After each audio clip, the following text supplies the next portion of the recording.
وزیر اعلیٰ پنجاب مریم نواز نے کہا ہے کہ اگر خاتون وزیر اعلیٰ یا چیف جسٹس بن سکتی ہے تو آئی جی بھی بن سکتی ہے۔ لاہور میں لیڈی پولیس افسران کی پاسنگ آؤٹ پریڈ سے خطاب میں مریم نواز نے دعویٰ کیا کہ پنجاب میں جرائم کی شرح کم ترین سطح پر آ گئی۔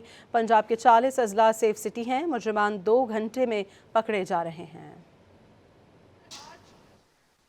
خواتین کے لیے ایک سیف جگہ ہے۔ پنجاب میں آج کرائم جو ہے وہ لوئسٹ پہ ہے۔ اب آپ ہی میں سے جو خواتین ہیں، بچیاں ہیں، وہ ڈی آئی جیز بھی بنیں گے، وہ ڈی پی اوز بھی بنیں گے، وہ آر پی اوز بھی بنیں گے انشاءاللہ تعالی۔ اور آئی جی صاحب، ابھی تک پنجاب میں یا پورے پاکستان میں کبھی ایک خاتون آئی جی نہیں آئی۔ میں چاہوں گی آئی جی صاحب کہ آپ راستہ ہموار کریں کہ اگلی آئی جی بھی خاتون ہو انشاءاللہ تعالی۔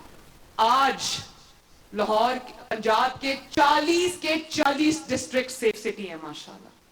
اس میں کرائم کی ٹریکنگ کے لیے بہت آسانی ہو جاتی ہے ہمیں، اور 2 گھنٹے میں مجرم پکڑے جا رہے ہیں۔